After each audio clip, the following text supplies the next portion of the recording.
Good morning, students. Today we are going to study this chapter, Ideas that have helped mankind, Bertrand Russell. So this chapter is very thought provocative. This chapter inspired you to know more and more. This chapter is written by Bertrand Russell, who is known for his wisdom in the world of politics and social life. We can say that Bertrand Russell is one of the pioneers of this modern age. His ideas are so much important that after reading this chapter, you will be impressed very much. Bertrand Russell, like people, has always impressed this world by their great thoughts, provocative ideas, vigorous norms of life, and after all, he is a humorist also.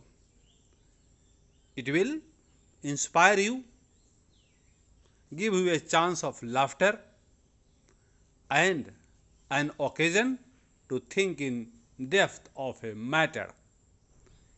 Bertrand Russell की रचनाएं, इनका जो साहित्य है, ये आपको deep में सोचने पर मजबूर करता है, गुदगुदी महसूस कराएगा और अंत में आपको लगेगा कि आपने बर्ट्रैंड रसेल का यह चैप्टर पढ़ करके बहुत कुछ सीखा है. सो we will read first about the writer Bertrand Russell, which is in your book. Bertrand Arthur William Russell,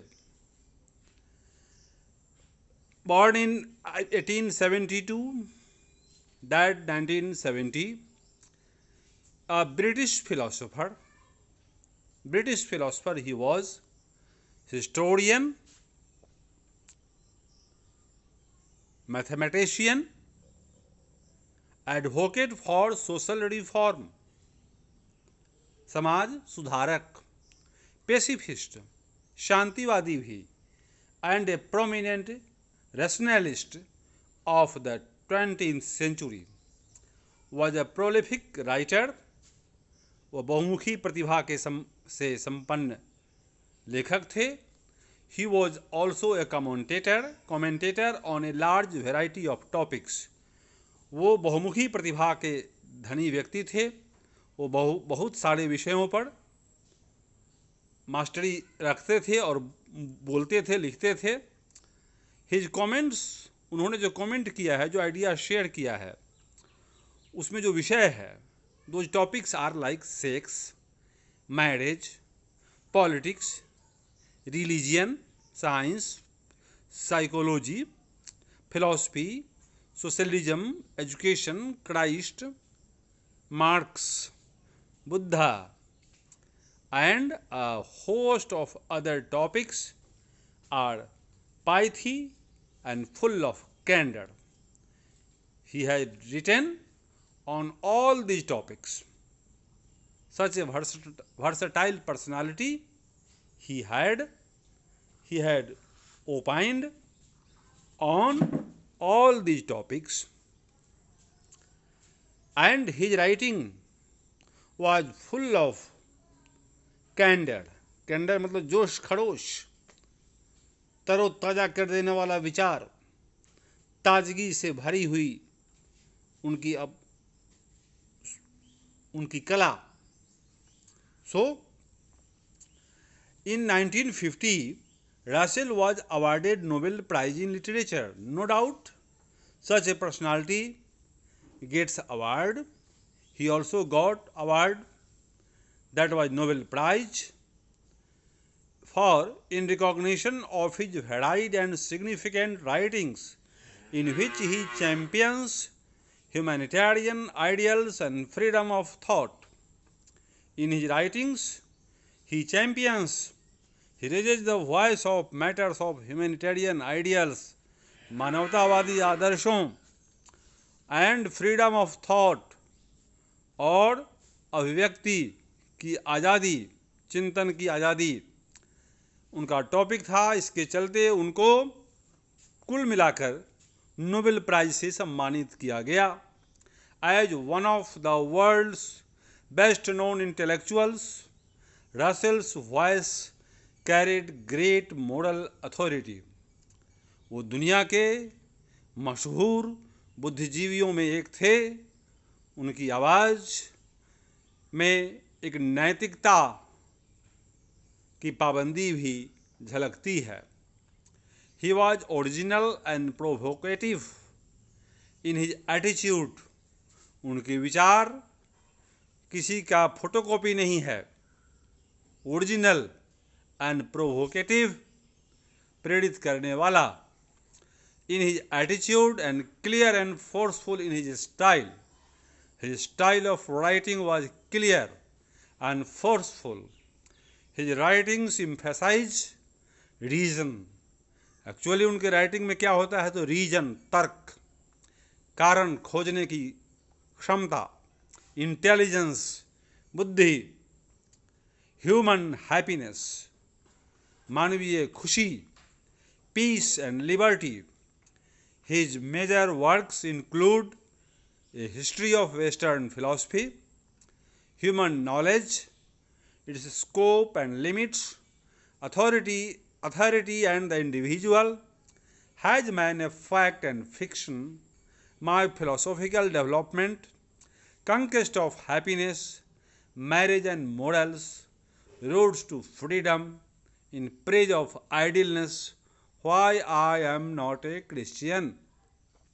These are the names of books he had written, and in these books one can get the flavor and gist of his great ideas and experiences of life. तो अब तक हम लोगों ने देखा, उसके आधार पर मेरे दोस्तों बर्ट्रैंड रसेल को पढ़ना बहुत ज़रूरी है। एक उन्नत स्तर का कैरेक्टर बनाने के लिए स्टूडेंट्स के अंदर एक मजबूत चरित्र का निर्माण हो, जो एजुकेशन का मेन एम है। तो उस पॉइंट ऑफ व्यू से ये चैप्टर पढ़ना बहुत ज़रूरी है। आपको रीजन करने की, तर्क करने की, मैटर को साइंटिफिक ढंग से समझने की प्रबल ताकत यहाँ से मिलती है। तो बर्ट्रैंड रसेल जैसे लेखक महान थे, महान हैं और महान रहेंगे। So what is the chapter, the present chapter about? Present chapter में हो क्या सकता है? We can guess. What is your idea of a happy future life? हम सब जानते हैं कि हमारी पढ़ाई का केवल एक ही केंद्र बिंदु रहता है कि किस तरह से हम एक सुखी जीवन जी पाएं। तो आपके विचार बर्ट्रैंड रसेल के विचार से डिफरेंट हो सकते हैं। Your ideas may be different from that of Mr. Bertrand Russell, the writer of this present chapter, but you have to express your ideas. अगर किसी के पास में आइडिया नहीं है खुद का, तो वो किसी दूसरे के आइडिया को भी समझ नहीं पाता है, रेस्पेक्ट दे नहीं पाता है।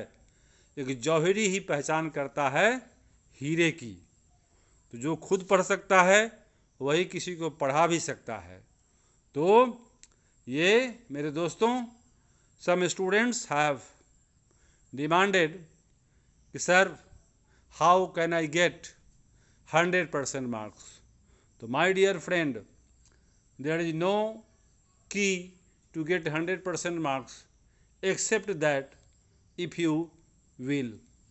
अगर आप चाहते हैं, चाहेंगे, इसके अलावा दुनिया में कोई दूसरा रास्ता नहीं है कि आपको 100% मार्क्स दिलवा सके। अगर if you desire then you will get, and simple formula to get 100% marks is to know the meanings of the words, to write grammatically correct sentences, and form an idea of your own as well as the chapter, as well as what the chapter gives. मतलब spelling mistake नहीं हो, sentence सही सही लिखिए grammatical point of view से, और दूसरा कि हर वर्ड का मीनिंग आना चाहिए, जो मैटर है चैप्टर में वो समझ में साफ साफ आना चाहिए, और दूसरा आपका विचार भी अपना एक होना चाहिए, क्योंकि हर एग्ज़ाम में हर विषय में एक दो क्वेश्चन ऐसे होते ही हैं जो आपको अपने मन से लिखना होता है। सो कोई भी एग्जामिनेशन होता है that is only to test your own understanding. आप किसी चैप्टर को पढ़ के उसके फोटोकॉपी करने वाले बने, या उस चैप्टर में दिया गया थीम आपकी समझ में आया और आपने उसको अपने ढंग से पचाया और वो ज्ञान आपका हो गया, तो उस ज्ञान को हजम कर गए, डाइजेस्ट कर गए, या सीधे उस ज्ञान को ट्रांसलेट करके इधर से उधर पास कर रहे हैं। तो ज्ञान इसलिए कि जीवन में जिया जा सके, अगर लाइफ में एप्लीकेबल नहीं है then that knowledge, that education is meaningless, and you are only showing that you know that chapter. So knowledge must be applied in your life. Man and development, this topic, other name of the topic of this chapter may be man and development also. Some of the valuable ideas which have inspired you. In this world there are so many good ideas. Some of them have surely inspired you. दुनिया में बहुत सारे विचार हैं, उनमें से कुछ विचार ऐसे होते हैं जो आपकी ज़िंदगी को प्रभावित करते हैं। तो ऐसे आइडियाज़ को आप एक लिस्ट बना करके लिखिए और उस पर अपना कमेंट तैयार कीजिए।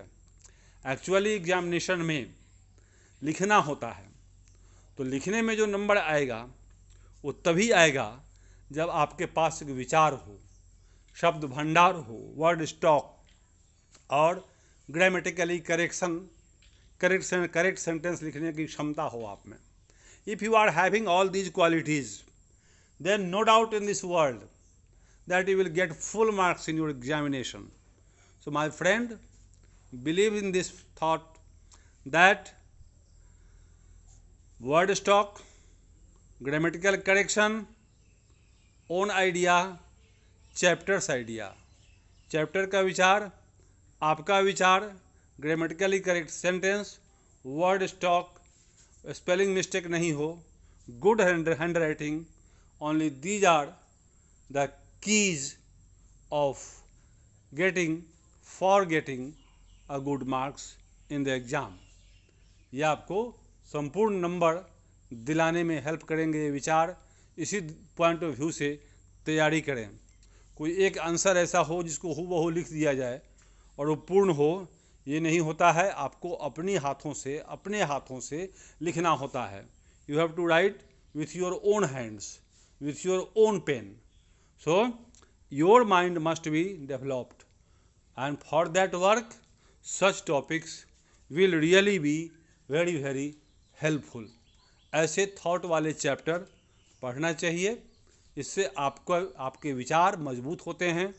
You get a variety of topics, a variety of expression, and that will enable you to be a master writer.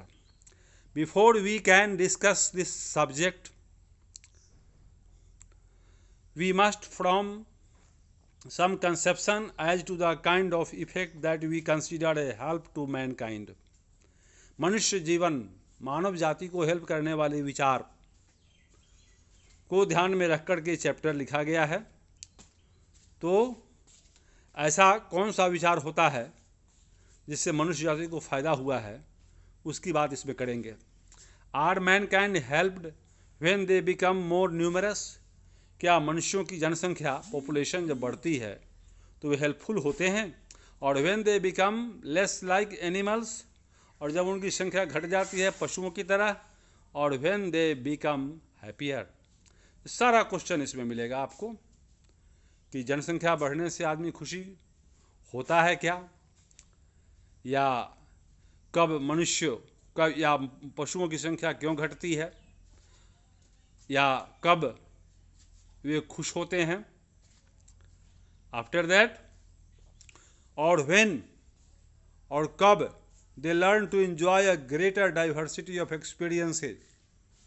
When they got a greater diversity of experiences, अनुभवों की विविधता से उनको बेनिफिट मिला।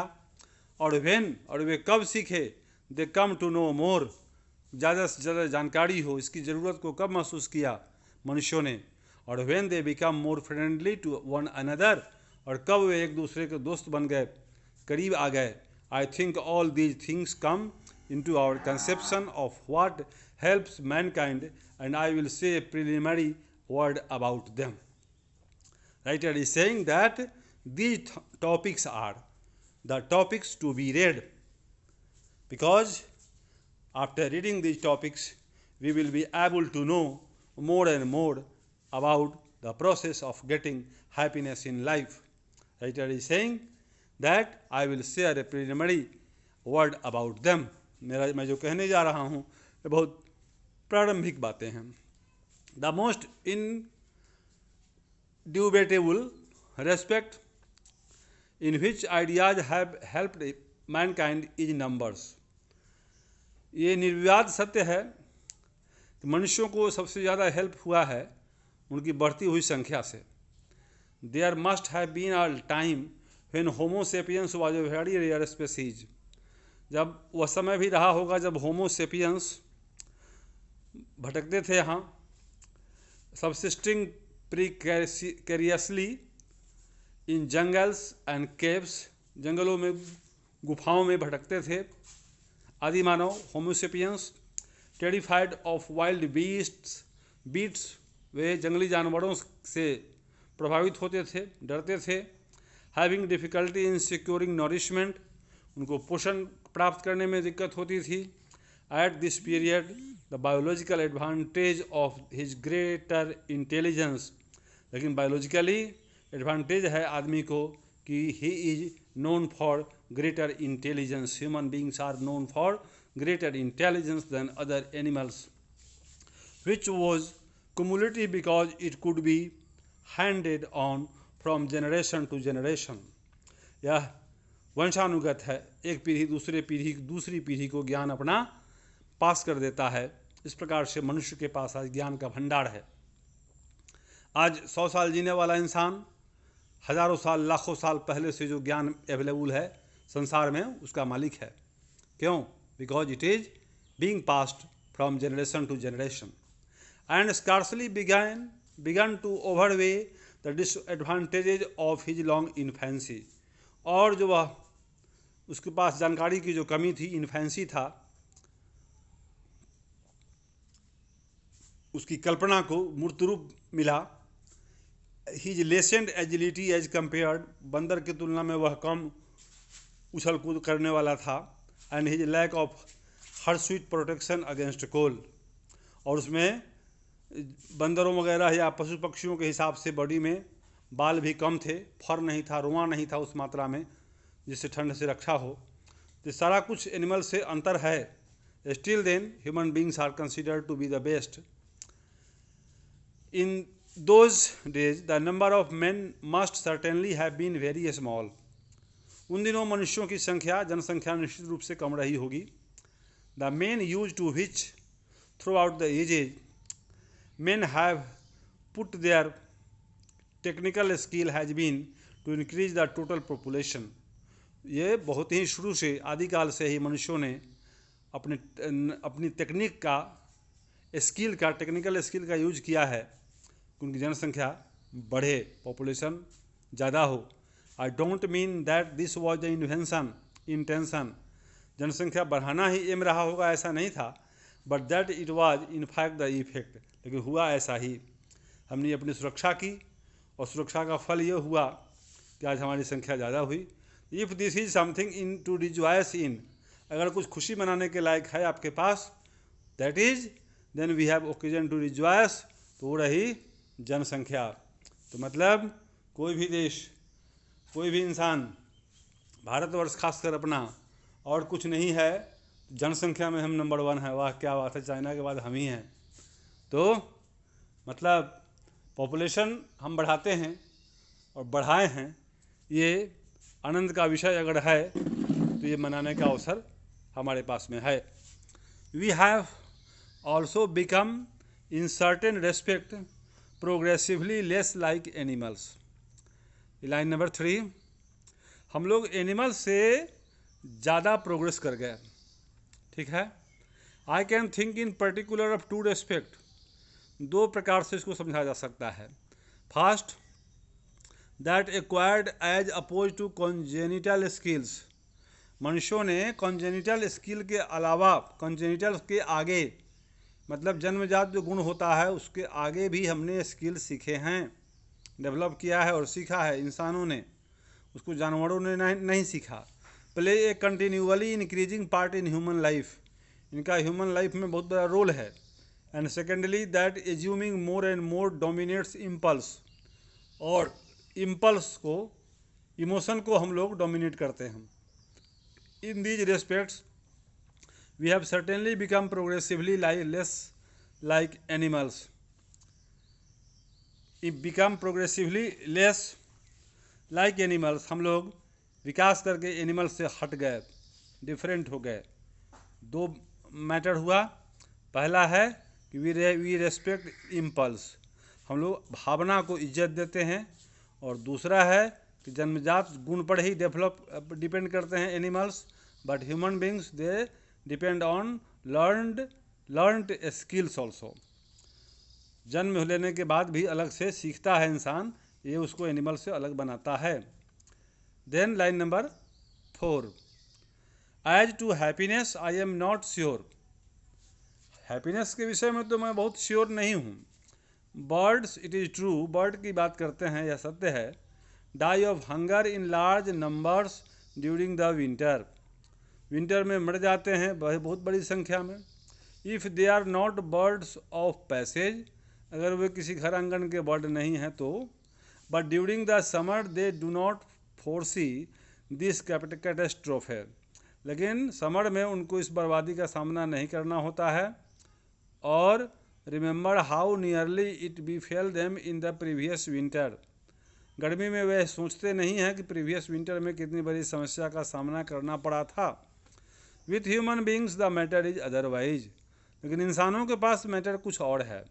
I doubt whether the percentage of birds that will have died of hunger during the present winter is as great as the percentage of human beings that will have died from this cause in India and Central Europe during the same period.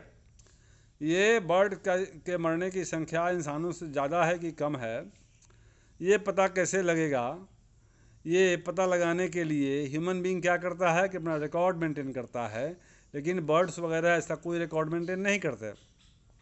But every human death by starvation, लेकिन हर एक मौत जो इंसान की होती है भूख से, स्टारवेशन मतलब भूख, is preceded by a long period of anxiety, जैसे ही भूख से कोई मौत होती है तो उस पर हंगामा खड़ा हो जाता है, long period of anxiety, and surrounded by the corresponding anxiety of neighbours, हमारे पड़ोसी मुल्क भी, पड़ोसी देश भी, पड़ोसी समाज भी हमें इस पर सोचने को मजबूर करता है कि भूख से इंसान क्यों मर रहा है। We suffer not only the evils that actually befall us, but all those that our intelligence tells us we have reason to fear. जो बुराई हमारे सामने मौजूद है, हम लोग सिर्फ उसी से नहीं लड़ते, बल्कि सावधान रहते हैं अपनी बुद्धि से सोच करके भी कि आने वाले समय में क्या, कौन सी बुराई, कौन सी समस्या हमारे जीवन में आ सकती है। Reason to fear, the curbing of impulses to which we are led by 4 thoughts, पहले ही हम लोग सोच लेते हैं, उससे जो पहुंचते हैं भावनाओं पर, हम लोग अपनी भावनाओं को कंट्रोल करते हैं कि ऐसा करने से ऐसा होगा, तो पहले ही सावधान हो जाते हैं, वो कार्य हम लोग नहीं करते हैं, वो काम को छोड़ देते हैं। एवर्ट्स फिजिकल डिजास्टर, इससे मौत घट जाती है, physical disaster, at the cost of worry and general lack of joy. हम लोग जनरल लैक ऑफ जॉय और वरी इसकी कीमत पर चिंता करते हैं, और general lack of joy, joy को छोड़ देते हैं थोड़ा, तो हम लोग मेंटेन कर पाते हैं अपने भविष्य को। I don't think that the learned man of my acquaintance even when they enjoy secure income, हमारे अच्छे से अच्छे सुखी संपन्न लोग भी जान पहचान के जो हैं जिनको अच्छा पैसा है, और as happy as the mice, वो उस चूहे से ज़्यादा खुश हैं, that eat the crumbs which there from their tables while the erudite gentlemen snooze in this respect, therefore I am not conceived that there has been any progress at all। मेरा कोई अमीर दोस्त जो खाना खाने के समय ऊँघता रहता है और उसकी रोटी चोरी करके चूहा खा जाता है, उस चूहे से ज़्यादा खुश वो भी होगा ऐसा नहीं है, लेकिन इस पॉइंट ऑफ व्यू से तो कोई विकास नहीं हुआ इंसान का एनिमल के कंपेरिजन में, but I don't agree with that. Writer says that he believes that human beings have made a progress। as to diversity of enjoyments, enjoyment की विविधता, कितने प्रकार के आनंद होते हैं मनुष्य के लाइफ में, इसकी बात होती है अब ये लाइन नंबर 5 में। however the matter is otherwise, जब भिन्न भिन्न प्रकार के आनंद की बात करो तो मैटर बदल जाता है। अगर रोटी की बात करो तो पेट मिलने पर, पेट भर जाने पर जैसे चूहा संतुष्ट हो गया, तो वहाँ पर तो आदमी और एनिमल में कोई अंतर नहीं है, लेकिन डिफरेंट टाइप ऑफ एंजॉयमेंट की बात करो तब आपको याद लगेगा, ये बात समझ में आएगी कि आदमी की खुशी के तरीके हजार होते हैं। I remember reading an account of some lines, once writer had read about some lines, एक बार लेखक ने कभी किसी कुछ बाघों के विषय में, लायंस शेरों के विषय में पढ़ा था। who were taken to a movie, जो इनको मूवी में दिखाया गया था, showing the successful depredations of lions in a wild state। ये लायंस की मात्रा घट रही है, number of lions is decreasing in wild state, उसको शो करने की फिल्म बनाया गया था उनके ऊपर, but none of them got any pleasure from the spectacle, लेकिन किसी भी शेर को फिल्म देख करके खुशी नहीं मिली। Not only music and poetry and science, but football and baseball, alcohol afford no pleasure to animals। Animals को खेल कूद, शराब, ये सब म्यूजिक किसी में मज़ा नहीं आता। और intelligence has therefore certainly enabled us to get a much greater variety of enjoyment than is open to animals। मनुष्यों में क्षमता है कि पशुओं से ज़्यादा साधन खोजते हैं खुशी के लिए। But we have purchased this advantage at the expense of a much greater liability to boredom, एकांत, अकेलापन, ऊब, अकेले रहते रहते बोर हो जाना, खालीपन को भरने के लिए human beings have searched out these sources of enjoyment, entertainment. Slide number 6। But I shall be told that it is neither numbers not multiplicity of pleasures that make the glory of man। यह कहना गलत होगा कि सिर्फ multiplicity of pleaser और संख्या, मनुष्यों की बढ़ती संख्या ही मनुष्य की पहचान है, ऐसा भी नहीं है, इसके अलावा भी बहुत कुछ है। It is his intellectual and moral qualities.